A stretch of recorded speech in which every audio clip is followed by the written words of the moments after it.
Good day! Welcome to the MAOT Master of Arts in Occupational Therapy podcast.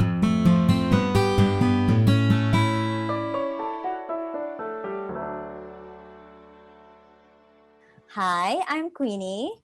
Hi, I'm Karen.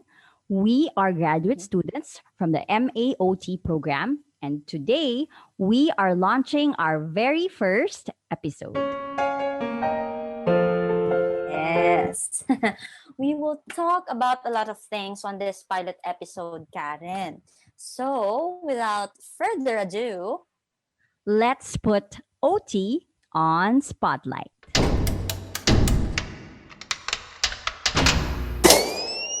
Ayan, Queenie. Sobrang excited mhm. ako to talk about this pilot episode and yung mga susunod pa na mga podcasts. Yes, me too, Karen. I'm very excited and on the upcoming podcasts. But before we go to the serious stuff, now, how are you, Karen? Anong pinagkakaabalahan mo ngayong pandemic? Ayan. Okay naman ako. Yung pinagkakaabalahan, well, main talaga is of course work and graduate school. But right now, Mhm. I'm also learning and exploring the world underwater through scuba diving. Mhm. Oh, ikaw Oh, ba? wow. That's Walang very social nice, no? distancing kasi doon. Oo nga. Mas okay and very timely kasi summer now. Oo. Yan. Ayan, ikaw For me, anong Karen ginagawa? naman, Mhm. I work every day and for pastime, I draw and paint. Yan. So, it's Yes, my newly creative. discovered, yeah, newly discovered hobby when Mm. pandemic started talaga. So, I found Mm. ways talaga to really achieve yung occupational balance. Yes. As an OT, Yan. that's very important, 'di ba? Rest and relaxation Mm-hmm. is hindi puwedeng kaligtaan. Yes, that's true, no? So, Karen, why did we decide to launch a podcast? Kaya, Yan. So, that's a good mm-hmm, question. Kasi we decided to mm-hmm, launch this podcast because it's an easier way for us OTs to reach out to the listeners on what we advocate. mm-hmm, So, it's also yeah. convenient for them kasi they get to decide on what they want to hear and when they want to hear it. Oh, I see. Yes. That's true, Karen, no? So, we are going through a lot during this time. And Yes. aside from its convenience, because since pandemic, we're mostly staying at home, a Mhm. podcast is also one way to stay connected and be informed. Mm-hmm. Mhm. While even So, while we really have, driving, 'di ba? Or like listening yeah. to Spotify din naman tayo. So why not makinig din tayo with podcasts na very related to our profession, 'di ba? Yes. So we really have to talk about. We have a lot to talk about this podcast, and wow, we will give you some highlights of the upcoming podcasts and what occupational therapy is. And I think this is really exciting. So, isn't it exciting? Super, super exciting. Pero, Yes. pero bago tayo magsimula, meron akong question. Yan. Yes. As an OT, have you ever experienced any confusion or misconception about the Oh. profession? Yeah. Yeah, ako kasi Mm-mm. personally, meron akong experience na there was this one person who asked me what I do for a Mm-hmm. living. And of course, I answered Yeah. loud and proud, occupational therapist po Mm-hmm. ako. But that person Mm-hmm. answered, Yeah. PT. 'Di ba? We get that a lot Ah, yung yeah. we get that a lot na yung profession natin similar to PT. Yes. Actually, Ikaw? Karen, no, I also get that Mm, same mm. question and comments ever since undergrad. People would ask me what course are you taking, what degree are you Mhm. taking. I would say na occupational therapy, and they were like, what? Para ba siyang PT or anong pinag-difference niya sa PT, ganyan ganyan. So yeah, mostly actually hanggang ngayon kahit working na ako, that's the same Yun pa question I rin. get. Mm. Yeah. So they Ayan, don't, they're not really aware of that. so, Yes. to raise awareness, sagutin Mm-hmm. na natin yan, Queenie. Yung most Mm-hmm. asked question. What Yes. is occupational therapy? Yan. So I get this question a lot, and it's natural to wonder what our name means. So first and foremost, we do not help people get their jobs, right? No. And we are not focused on employment, getting their jobs. But instead, our title comes from an old school idea of occupation. So from occupational therapy, right? Mm-hmm. So occupation. So whatever occupies someone's time, and we really work to understand what is really meaningful for each specific client, and then we do everything we can to help them to do those activities, for some to return to those activities, or maybe develop some skills, or bring back their capacity to be able to do their meaningful activity, no? Their occupations. Yes, their occupations. Yan, sobrang linaw ng explanation ni Queenie. So, Uh, because uh, of this, because of this, mhm. we occupational therapists can work across an individual's lifespan and we can work sa Yes, different settings din, di ba? So, we can work in yes, the pediatric setting and handle children with mhm. special needs. So, yung may mga autism, Yes, kids with autism, yes. ADHD, We cerebral palsy, developmental and then delays, or developmental delays, language disorder, or yan, and then we and can many also work. more. Yes. And we can also work Mm-hmm. in the physical dysfunction setting and work with Mm-hmm. clients with physical impairments and disabilities. So yung mga stroke Yes. patients, spinal cord injury Mm-hmm. patients, 'di ba?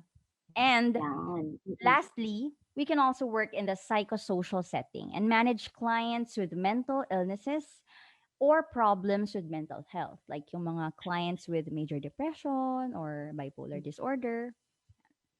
Yes, that's true, Karen. So we work on those settings. And to add, Karen, no, we also work on disaster risk Ah, prevention and yes, yes. preparedness. Yes, kasi Philippines talaga is talagang Mm-hmm. dayuhan tayo, or palagi tayong dinadayo ng mga natural calamities. Yes. So we have a very significant role in disaster risk prevention and preparedness.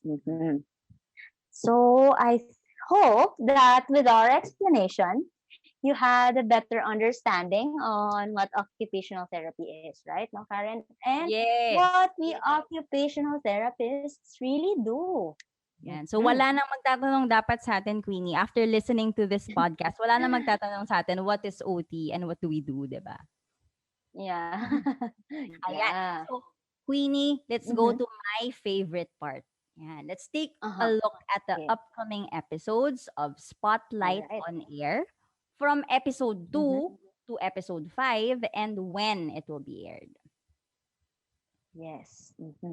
So, for episode 2, entitled OT Rise, on the Rise, Rising Leaders of Our Profession. So this episode, Karen, highlights the leadership skills in occupational therapy.